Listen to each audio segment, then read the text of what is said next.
Alors bonjour à tous. Encore une joie de pouvoir être ensemble et de pouvoir célébrer notre Dieu. On rend grâce à Dieu pour la liberté qu'on a de pouvoir se réunir puis de chanter les louanges. On sait qu'on a des frères et sœurs à travers le monde qui n'ont pas ce privilège-là. Puis chaque dimanche, j'essaie de me rappeler, Seigneur, merci. Merci du privilège qu'on a d'être ensemble puis de pouvoir partager. Même au milieu de la pandémie, même si on a un petit peu de distance puis on n'est pas tous ensemble en personne, on a quand même ce privilège-là, puis je rends grâce à Dieu pour ça. Ce matin, on continue notre belle série dans l'Évangile de Luc, puis je vais vous inviter à tourner avec moi dans Luc au chapitre 9. Et ce matin, je vais lire à partir du verset 28. Et pendant que vous tournez, je vais donner quelques nouvelles, un peu comme je fais à l'habitude. Et ce matin, je voulais donner des nouvelles de notre frère, M. Bouchard, Yvan Bouchard, qui a été cette semaine, on sait que, comme on vous avait dit, il a été hospitalisé, mais cette semaine a été transféré à l'Institut de cardiologie, et puis il a eu son opération jeudi dernier. Et puis l'opération s'est bien déroulée. Et puis, donc, ce qu'il me disait hier, on échangeait un petit peu, c'est souffrant, mais l'opération a réussi. Donc, merci Seigneur pour ça. Maintenant, on peut continuer de prier pour qu'il puisse bien récupérer, que le Seigneur puisse le permettre de restaurer. Donc, en principe, là, si tout va bien, il devrait être à l'hôpital encore quelques jours pour sortir jeudi ou vendredi et retourner à la maison pour poursuivre sa convalescence à la maison. Mais on rend grâce à Dieu, puis on continue de prier pour lui. Il y en a peut-être parmi vous qui connaissez Ghislain Pinchot. Il a commencé à venir de temps en temps et puis être là le mercredi soir. Ghislain aussi a eu un petit problème vendredi. Il a dû aller à l'hôpital. Il avait une infection. Je lui ai parlé hier soir, il y a eu des antibiotiques pour ça, il le garde quelques jours, mais son état est stable, donc il devrait sortir dans les prochains jours concernant ça. Donc, on va prier pour lui aussi, pour ce frère-là. Et donc, gardons nos frères et sœurs, il y en a bien d'autres aussi qui éprouvent des problèmes de santé. Gardons-les en prière, que le Seigneur puisse les fortifier. C'est surtout ça, c'est dans la maladie, oui, on prie que le Seigneur puisse guérir, mais aussi qu'il puisse fortifier leur âme pour traverser l'épreuve de la maladie en gardant les yeux fixés sur le Seigneur. Donc, prions pour ces gens-là. Donc, ce matin, on continue, comme je disais, dans Luc au chapitre 9, cette série dans l'Évangile de Luc, et ce matin, je vais lire le verset 28 jusqu'au début du verset 43. Et de ce matin, on lit la parole de Dieu qui dit ceci. Environ 8 jours après qu'il eut dit ces paroles, Jésus prit avec lui Pierre, Jean et Jacques, et il monta sur la montagne pour prier. Pendant qu'il priait, l'aspect de son visage changea, et son vêtement devint d'une éclatante blancheur. Et voici, 2 hommes s'entretenaient avec lui. C'étaient Moïse et Élie, qui, apparaissant dans la gloire, parlait de son départ qu'il allait accomplir à Jérusalem. Pierre et ses compagnons étaient appesantis par le sommeil, mais s'étant tenus éveillés, ils virent la gloire de Jésus et les 2 hommes qui étaient avec lui. Au moment où ces hommes se séparaient de Jésus, Pierre lui dit, « Maître, il est bon que nous soyons ici. Dressons 3 tentes, une pour toi, une pour Moïse et une pour Élie. » Il ne savait pas ce qu'il disait. Comme il parlait ainsi, une nuée vint les couvrir, et les disciples furent saisis de frayeur en les voyant entrer dans la nuée. Et de la nuée sortit une voix qui dit, « Celui-ci est mon fils élu, écoutez-le. » Quand la voix se fit entendre, Jésus se trouva seul. Les disciples gardèrent le silence et ils ne racontèrent rien à personne en ce temps-là, de ce qu'ils avaient vu.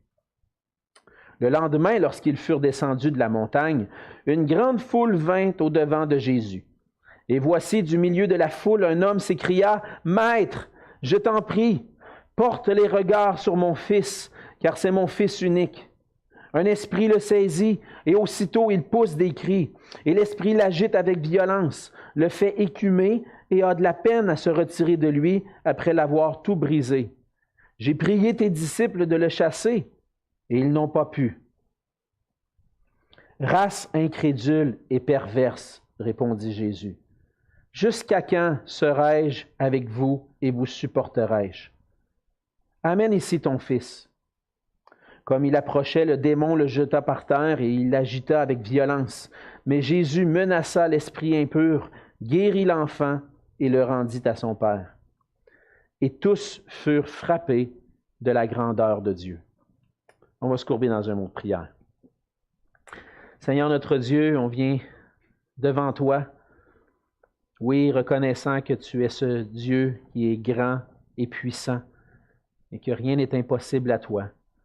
C'est avec des cœurs remplis d'admiration, d'adoration pour toi qu'on veut venir à tes pieds ce matin, Seigneur, pour entendre ta voix.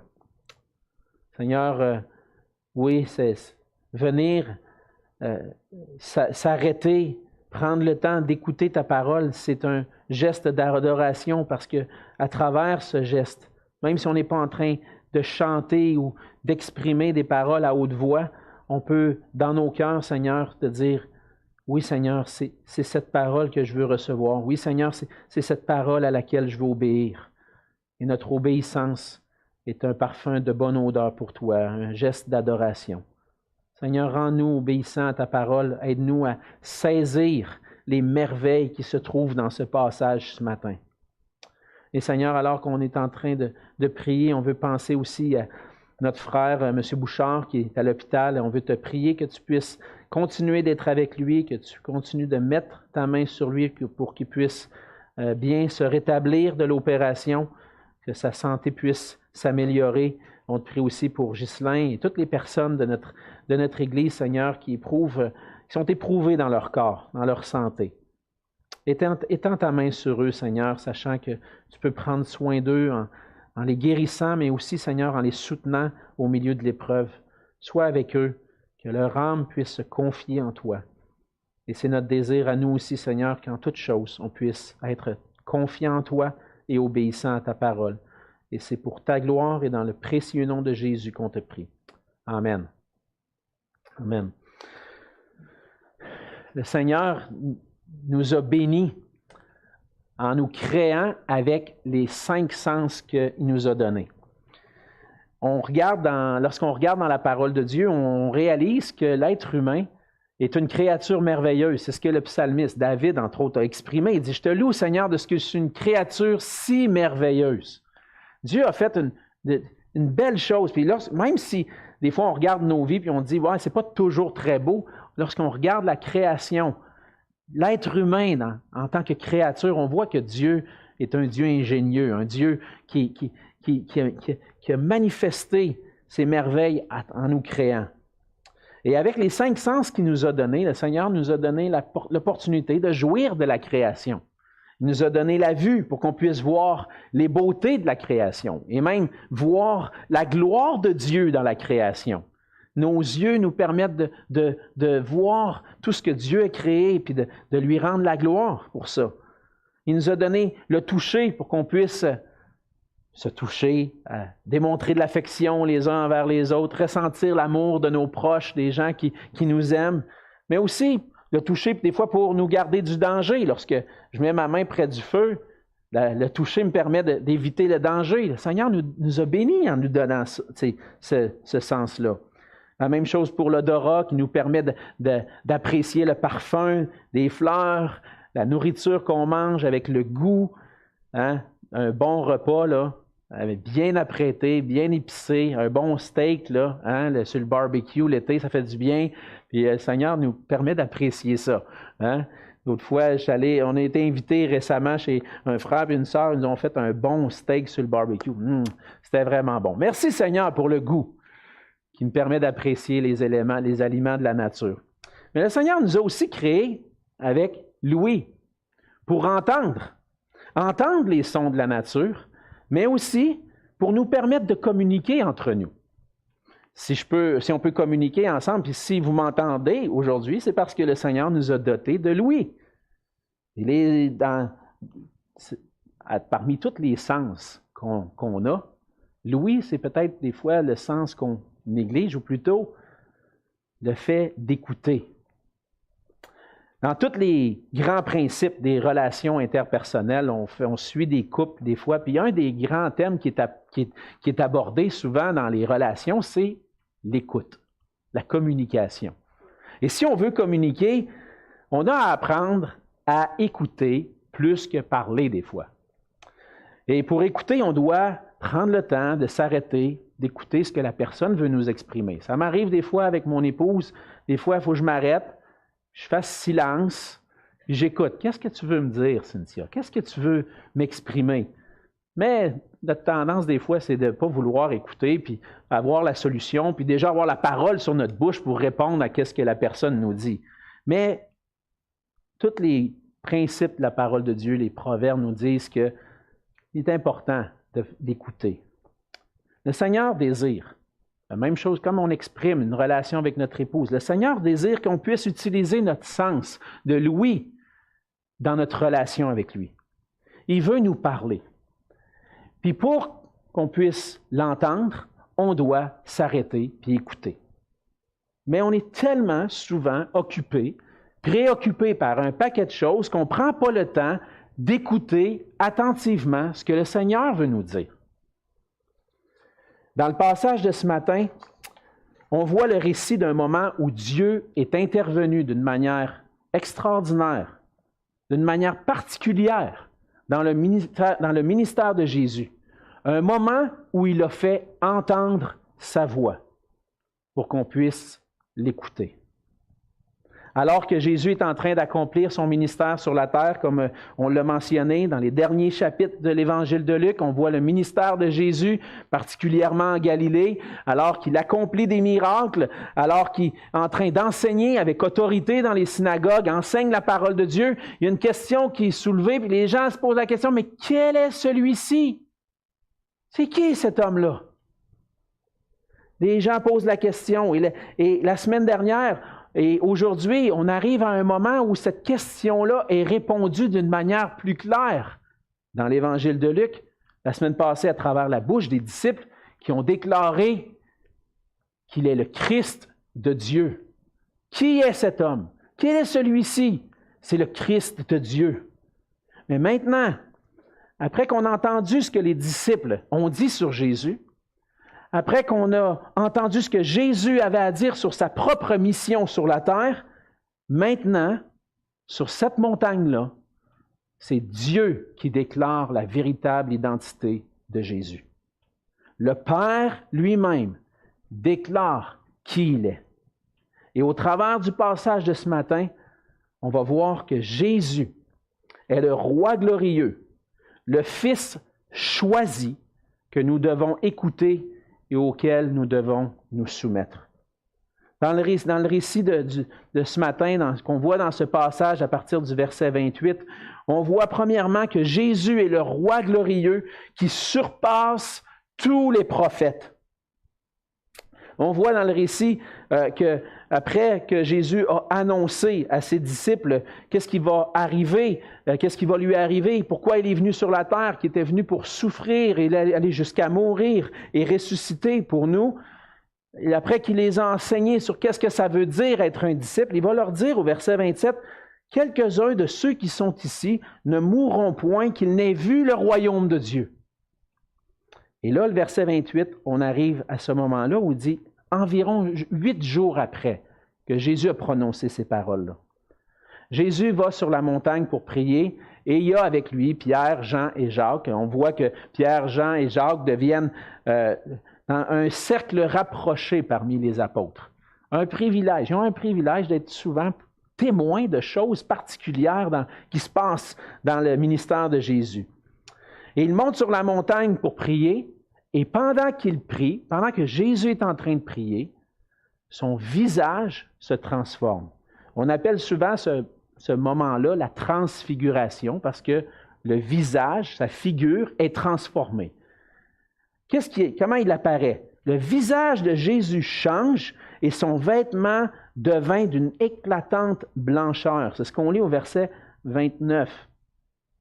au milieu de ce moment de prière particulier, de ce temps intime avec Dieu, la gloire de Jésus est révélée. Et Jésus apparaît dans sa gloire, la gloire du roi, avec deux hommes, Moïse et Élie. Et puis, je vous l'avoue, là, personnellement, bien souvent, j'ai lu ce passage-là, puis je me disais, on lit les évangiles, on lit notre lecture personnelle, puis des fois, on ne prend pas toujours le temps de s'arrêter pour essayer de vraiment saisir. Puis souvent, je me suis demandé, mais qu'est-ce que ça voulait dire, ça? Qu'est-ce que ça voulait dire, ce moment-là? Qu'est-ce que ça veut dire qu'il a été transfiguré, Jésus? Puis là, il apparaît avec Moïse puis Élie. Pourquoi ces deux gars-là? Pourquoi il apparaît avec ces deux hommes-là?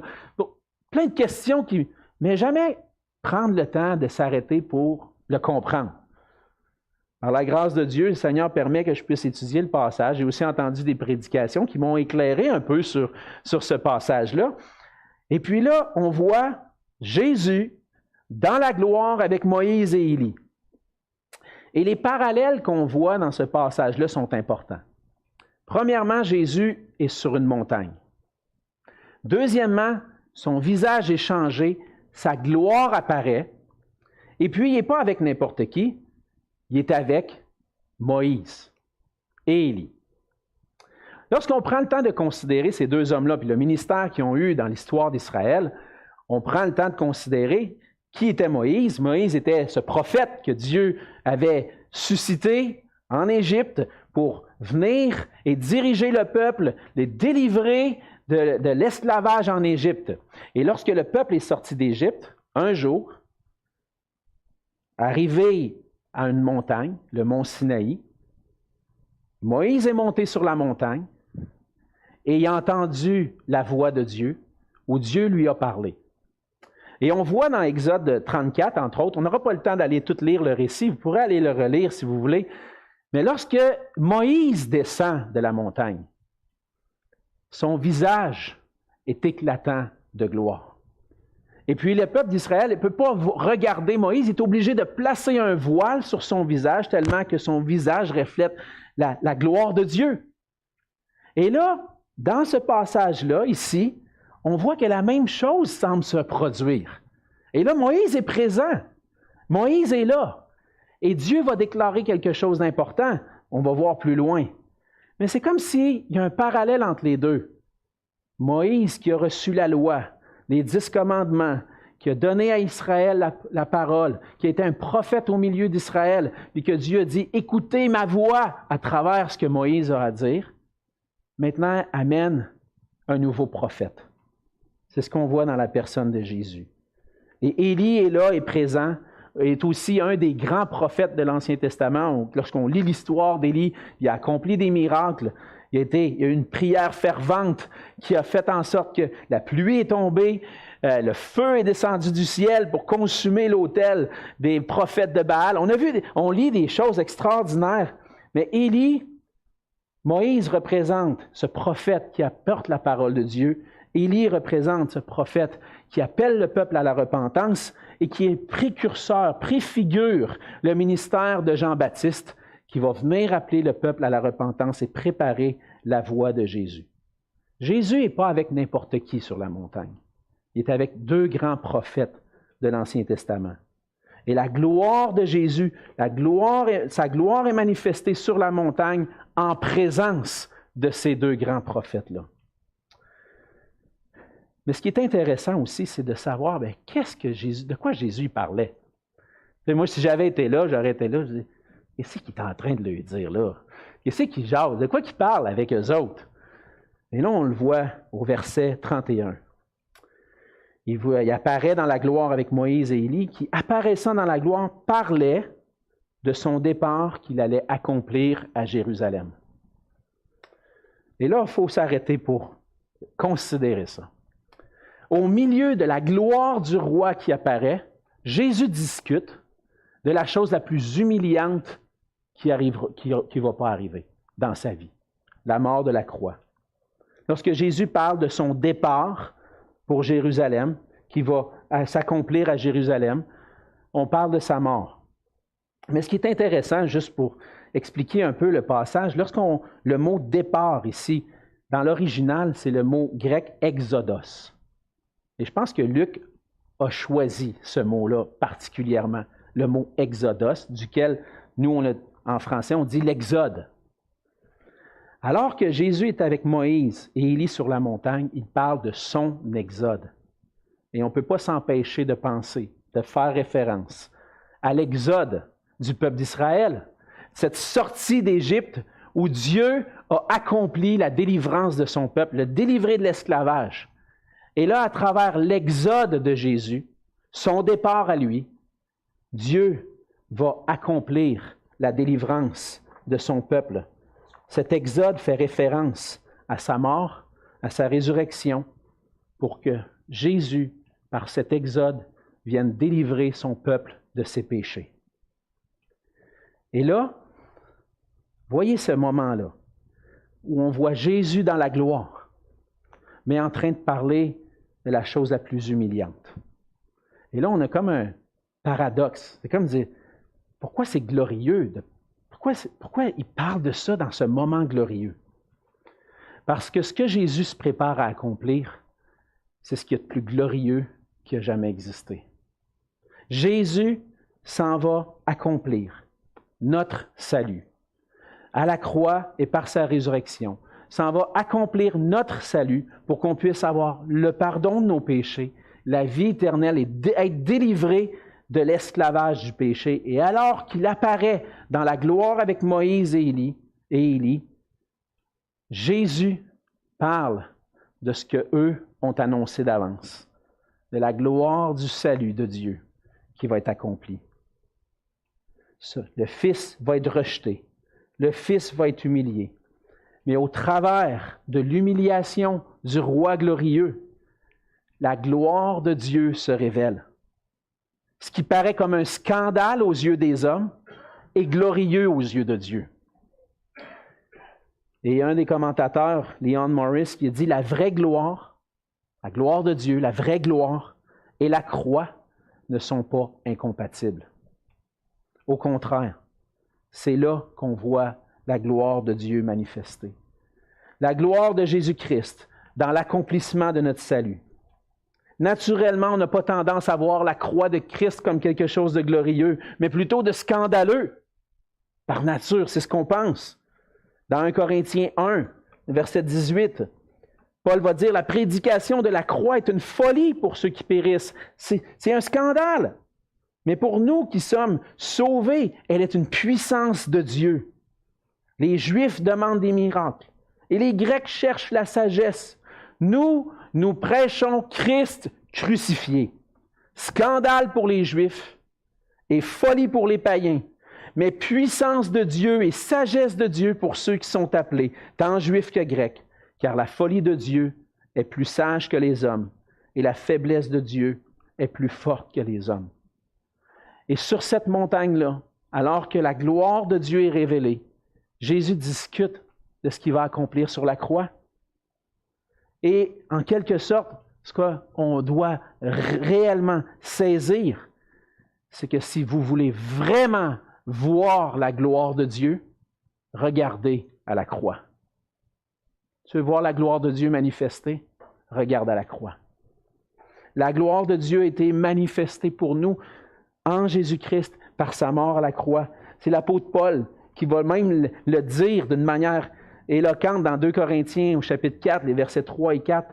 Il dit, si notre évangile est encore voilé, encore une fois, cette idée de voile qui cache la gloire de Dieu, si notre évangile est encore voilé, il est voilé pour ceux qui périssent, pour les incrédules, dont le Dieu de ce siècle a aveuglé l'intelligence, afin qu'ils ne voient pas briller. Qu'est-ce qui brille? La splendeur de l'évangile, de la gloire de Christ qui est l'image de Dieu. La splendeur de l'évangile. C'est quoi l'évangile? Christ est mort pour mes péchés et il est ressuscité. Ça, c'est la gloire de l'Évangile, parce que ça a accompli mon salut. Ça m'a délivré de mes péchés par la foi en Christ. Et maintenant, j'ai le pardon, la vie éternelle, je suis réconcilié avec Dieu. Tu veux voir la gloire de Dieu? Regarde à la croix. Et plus loin dans verset 6, « Car Dieu qui a dit, La lumière brillera du sein des ténèbres, a fait briller la lumière dans nos cœurs pour faire resplendir la connaissance de la gloire de Dieu sur la face de Christ, sur la face de Jésus-Christ, mon Sauveur, crucifié. C'est là que la gloire de Dieu apparaît. Contemplez Jésus. Par sa mort et sa résurrection, il a obtenu pour nous un salut éternel. Et sur la montagne, je ne sais pas combien de temps ça a duré. On ne sait pas trop. À un moment donné, les disciples se réveillent, puis « Wow, c'est quoi qui se passe là? Wow, c'est glorieux ce qui se passe là. » Combien de temps ça a duré la conversation entre Jésus, Moïse et Élie? Je ne sais pas. Mais au milieu de cette gloire-là, Jésus parle de quelque chose de glorieux, sa mort à la croix, ce qu'il va accomplir pour nous. Et la gloire de Christ révèle la gloire du roi, de ce roi qui règne sur toutes choses. Le royaume de Dieu, c'est un royaume où Christ est à la tête comme roi et seigneur. Et au travers de ce récit-là, on voit un avant-goût de la gloire de Jésus lorsqu'il va revenir pour établir son royaume sur la terre. Et notre espérance à nous, c'est dans le retour de notre roi qui va venir régner dans la gloire. Et devant cette gloire-là qui est manifestée, c'est une gloire qui est manifestée, mais temporairement. Jésus et Dieu manifeste que Jésus est le roi glorieux qui surpasse les prophètes parce qu'il a accompli pour nous tout ce qui était nécessaire à notre salut. Et comme je le disais, les disciples se réveillent. Ce qu'on peut comprendre du passage, c'est qu'ils étaient un peu endormis. Hein? Je ne sais pas à quel moment ça s'est-tu passé dans la soirée. On ne sait pas. Une grosse journée, fatigué. Souvent, ça arrive, hein, lorsqu'on arrive pour prier. On cogne des clous. C'est comme, il était à peu près comme ça. Puis là, à un moment donné, il se voit la gloire de Jésus. Puis là, Pierre va dire, hey, là, c'est pas le temps que Moïse puis Élie s'en aillent, Seigneur, on va faire un camping ici. Là. On va établir des tentes, puis on va rester ici un peu plus longtemps. Oh, c'est glorieux ce moment-là, on va vivre ça. Hey, on va pas les laisser partir. Et qu'est-ce que Pierre est en train de dire? En fait, Luc va commenter, va dire, il ne savait pas ce qu'il disait. Il ne savait pas ce qu'il disait. Parce que ce que Pierre désirait, en fait, c'est que ce moment-là puisse perdurer. Mais c'était juste un moment ponctuel où Jésus manifestait sa gloire pour que ces disciples-là qui ont gardé le silence après, qui n'en ont pas parlé tout de suite, puissent se rappeler de la gloire qu'ils avaient vue, de la gloire de Jésus. Parce qu'à travers ce que Jésus va vivre, à travers l'humilité, à travers son humiliation, à travers sa mort à la croix, il ne voulait pas que ses disciples oublient.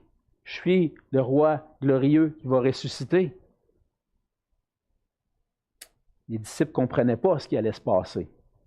Et pour ce moment-là, c'était simplement un moment temporaire où Jésus manifestait sa gloire et ce n'est pas parce qu'il allait être humilié que cette gloire-là allait disparaître. Mais, au milieu de cette gloire-là, on voit que Dieu va se manifester. Il va montrer, deuxièmement, que Jésus est le Fils choisi par Dieu le Père, le Fils que nous devons écouter. C'est ce qu'on voit dans les versets 34 à 36. On lit que comme il parlait ainsi, quand Pierre est en train de dire hey, « on va mettre des tentes ici », il y a une nuée qui vint les couvrir. Ça a dû comme un peu les interrompre, parce que le texte nous dit que les disciples furent saisis de frayeur en voyant la nuée. Ils disent « Ah, on va faire des tentes. » Ouh! Attends un peu, là. Qu'est-ce qui se passe ici? Là? Une nuée qui descend du ciel puis qui vient couvrir Jésus, Moïse, Élie.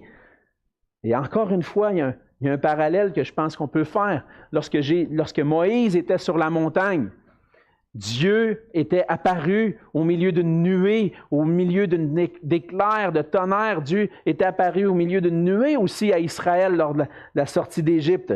Et là, Dieu manifeste sa présence. Ce moment-là est particulier. Et quand on le lit, des fois, on prend des choses pour acquis, mais si on s'imagine la nuée qui descend, les disciples qui sont bouche bée, remplis de frayeur, mais qu'est-ce qui se passe là? Qu'est-ce qui est en train de se passer? Bien, Dieu va parler. Et dans la nuée, Dieu est présent. La nuée descend et Dieu va dire quelque chose d'important. Alors que tous se posent la question, quel est celui-ci? C'est qui ce Jésus-là? Alors que les disciples ont déjà dit, c'est le Christ de Dieu. Maintenant, on arrive à un moment ultime dans la révélation de l'identité de Jésus dans l'Évangile de Luc, où Dieu lui-même dit qui il est. Il ne va pas le dire par la bouche de quelqu'un d'autre, il va le dire de sa propre bouche. La voix de Dieu se fait entendre. Et il dit, celui-ci est mon fils. Celui-ci est mon fils. Mon fils élu. Qu'est-ce que ça veut dire, cette déclaration-là? On voit dans le livre des psaumes plusieurs psaumes qu'on appelle des psaumes messianiques, qui vont annoncer la venue d'un roi, d'un Messie qui va venir. Et puis un de ces psaumes-là, c'est le psaume 2. Le psaume 2 qui déclare où le roi David déclare sa royauté sur Israël.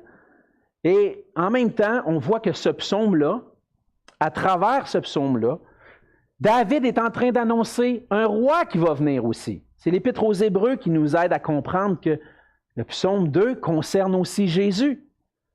L'Épître aux Hébreux cite le psaume 2 pour déclarer Jésus comme étant celui qui est au-dessus de toutes choses. Si vous voulez prendre en note, c'est dans Hébreux 1, verset 5 et Hébreux chapitre 5, verset 5 aussi, ce passage-là du psaume est cité. Qu'est-ce que le psaume dit? Au verset 7 à 9, on lit ceci. « Je publierai le décret. » C'est David qui parle. « L'Éternel m'a dit, tu es mon fils. Je t'ai engendré aujourd'hui. Demande-moi et je te donnerai les nations pour héritage, les extrémités de la terre pour possession.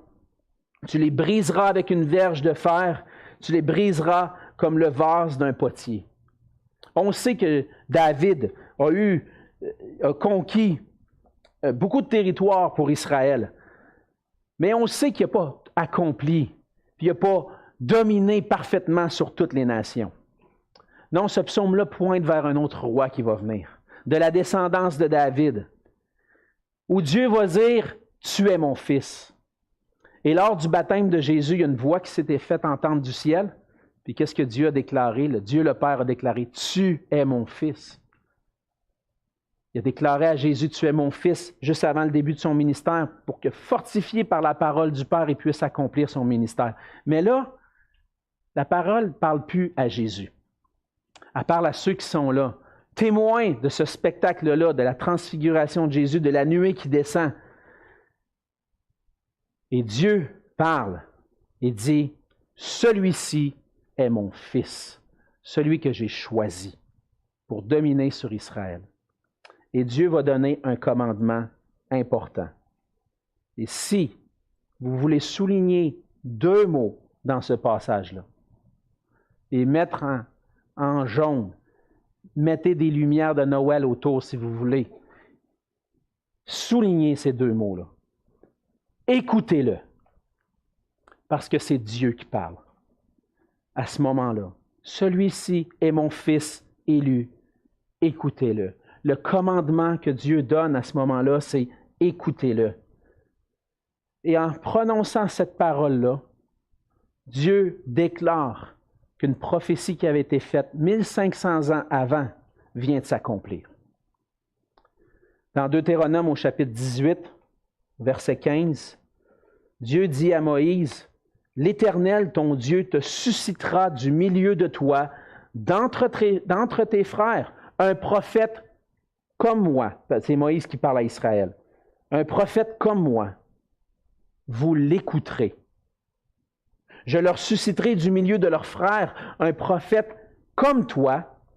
Je mettrai mes paroles dans sa bouche et il leur dira tout ce que je lui commanderai. » Dieu déclare à Moïse, tu es sur la fin de ta vie, le peuple d'Israël se prépare à entrer en terre promise, mais il va y avoir un autre prophète qui va venir. Et ce prophète-là va venir de parmi les frères, de la descendance d'Israël. Et ce prophète-là, Dieu le déclare 1500 ans avant, il dit, vous l'écouterez. Et là, Dieu déclare, celui-ci est mon fils élu. Écoutez-le. Le peuple a maintenant devant lui le roi de gloire, le Fils promis, le Fils de Dieu, qui vient pour annoncer la parole de Dieu et régner sur les nations. Et Dieu dit, écoutez-le. Le Fils de Dieu, c'est le roi que nous devons écouter. Ce commandement que Dieu lui-même a donné alors à ceux qui étaient témoins, il nous le donne à nous aussi qui lisons ces paroles-là ce matin. Il dit, « Celui-ci est mon Fils, écoutez-le. » Ton Dieu, ton Créateur, celui qui permet que tu aies le souffle de vie qui t'a amené ici ce matin, celui qui te connaît mieux que personne d'autre, te dit une chose, écoute-le. Écoute mon fils. Mon fils va dire des choses des grandes choses qui vont s'accomplir. Et on va voir dans la suite du passage que Jésus va parler encore de sa mort et sa résurrection. Et Jésus va même dire, verset 44, « Écoutez bien ceci. » Écoutez bien quoi? Ce que je viens accomplir, c'est pour votre salut. Écoutez-le. Le Dieu de l'univers, le souverain te dit à toi ce matin, écoutez-le, écoute-le. Et comme Israël devait écouter la voix de Dieu qui était à travers Moïse, aujourd'hui, le Seigneur nous dit d'écouter son Fils. Et là, ce matin, tu peux dire dans ton esprit, peut-être, si tu m'écoutes, tu dis, « Ouais, mais ça, c'est une affaire de religion. Ça, c'est une église. » Élimine la religion. Oublie l'Église. Oublie qu'on est des baptistes. Oublie toutes les étiquettes que tu peux nous donner. Oublie tout ça. C'est entre toi et Dieu que ça se joue présentement. Il y a juste une chose présentement. Je ne te parle pas d'une religion, je ne te parle pas d'une église, je te parle de ton Dieu créateur qui te dit à toi, écoute-le. Tu es en face de Jésus. Et Dieu te pose la question, c'est qui Jésus pour toi? Qu'est-ce que tu réponds? Est-ce que tu as cru à ces paroles que Dieu lui-même a prononcées? C'est mon Fils. As-tu cru que Jésus est réellement le Fils de Dieu? Crois-tu que c'est le Fils qui possède l'autorité et puissance sur toutes choses, puis même sur ta vie? Reconnaître Jésus comme le Fils de Dieu, le Christ, le roi promis, c'est nécessaire pour notre salut. Puis dès maintenant, que tu sois chrétien ou non, Dieu dit une chose, écoute-le. As-tu pris le temps d'écouter ce que Jésus a à dire? Prends le temps de l'écouter. Ouais, mais je prie, puis je demande de me parler, puis je ne l'entends pas. Écoute-le à travers la parole de Dieu. Ouvre les Écritures. Tu veux savoir où Jésus parle? Dans sa parole. C'est dans sa parole que Jésus annonce ce qu'il est venu accomplir. C'est dans sa parole qu'on voit que Jésus est le roi, le maître de toutes choses. C'est dans sa parole qu'il nous donne le commandement de nous aimer les uns les autres. C'est dans sa parole qu'on trouve toutes les promesses qu'on a besoin pour notre vie. Écoute-le. Ouvre sa parole. En lisant les Écritures, on entend la voix de Jésus. La voix, on l'entend avec les oreilles de notre cœur. Et cette révélation ultime de la part de Dieu démontre que Jésus est réellement le Christ.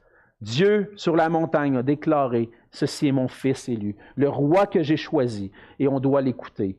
Écoutez-le. »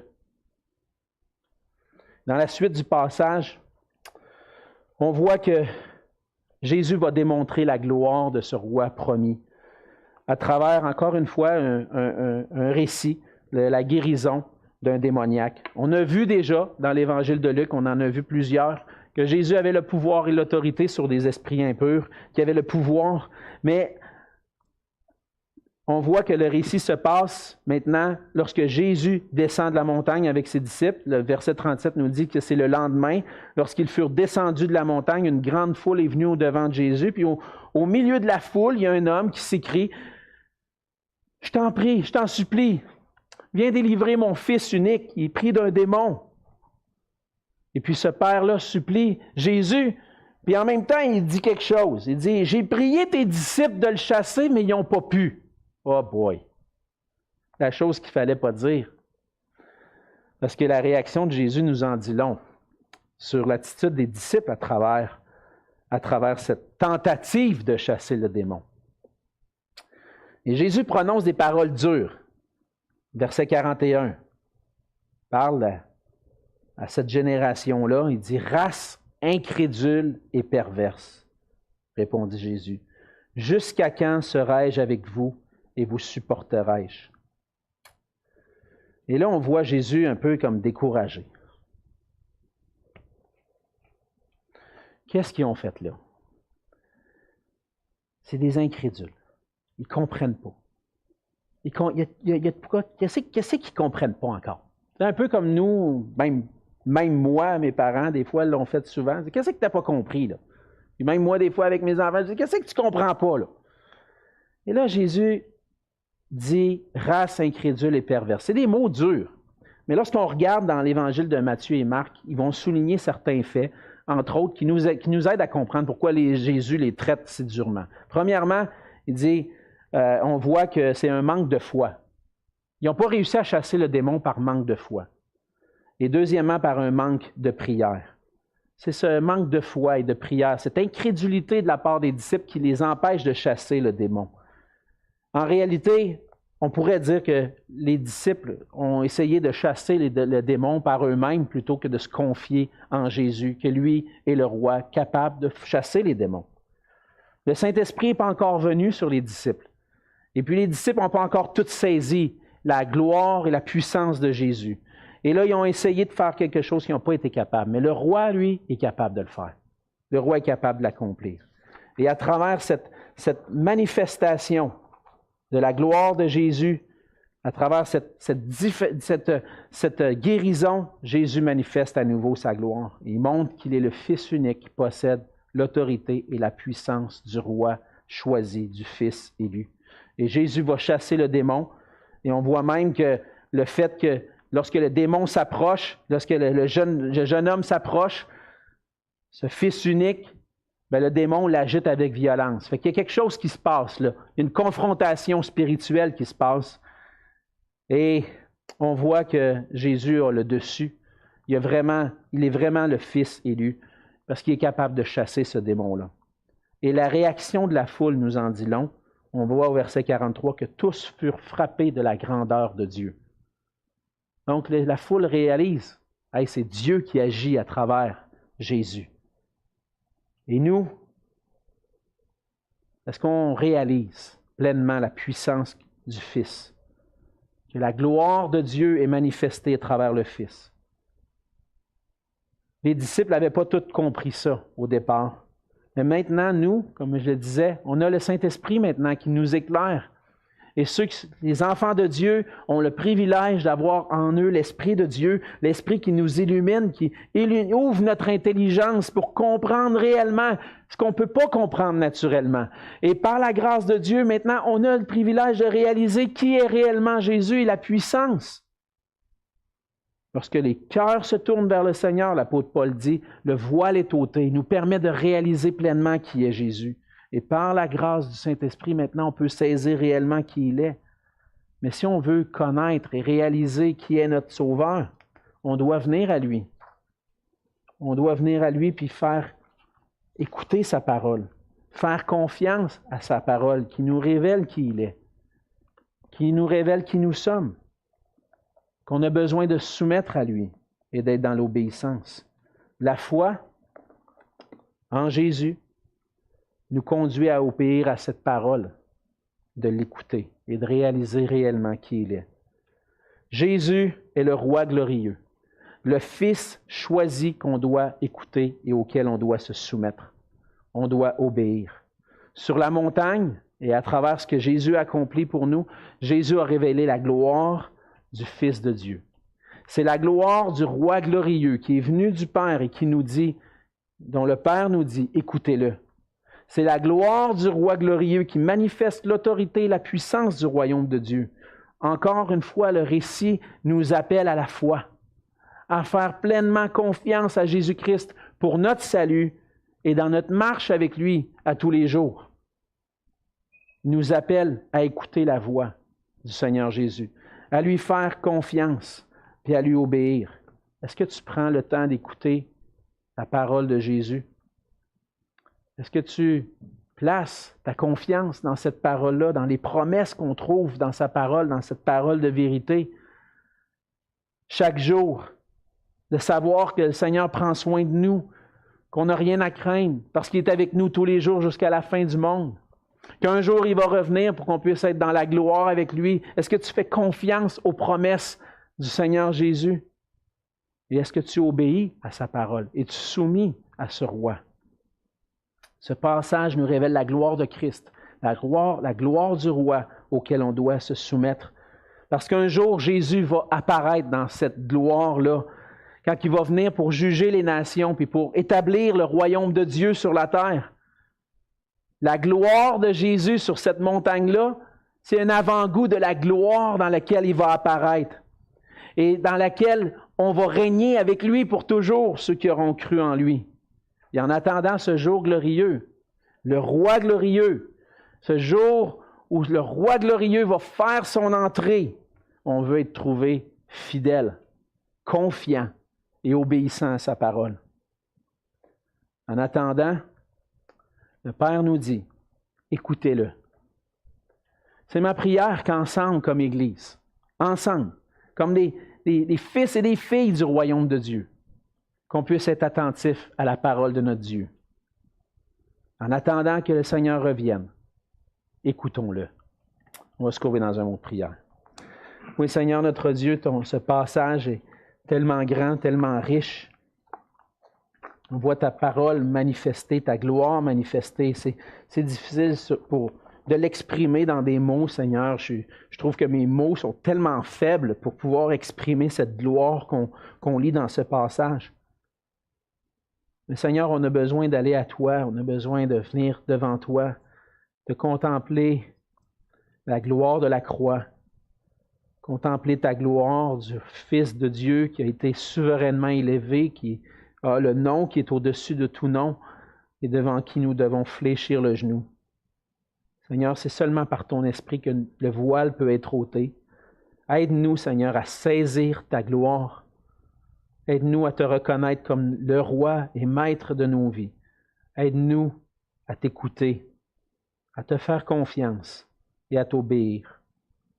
Seigneur, c'est notre désir lors de ton retour, lorsque tu apparaîtras dans la gloire, qu'on puisse être trouvés comme des fils et des filles obéissants, des serviteurs fidèles, dans lesquels tu pourras dire, « Viens, bon et fidèle serviteur, entre dans la joie de ton maître. » C'est le désir de nos cœurs, Seigneur. Aide-nous à voir ta gloire dans ta parole pour qu'on puisse marcher fidèlement avec toi. Et c'est dans le nom de Jésus que je te prie. Amen.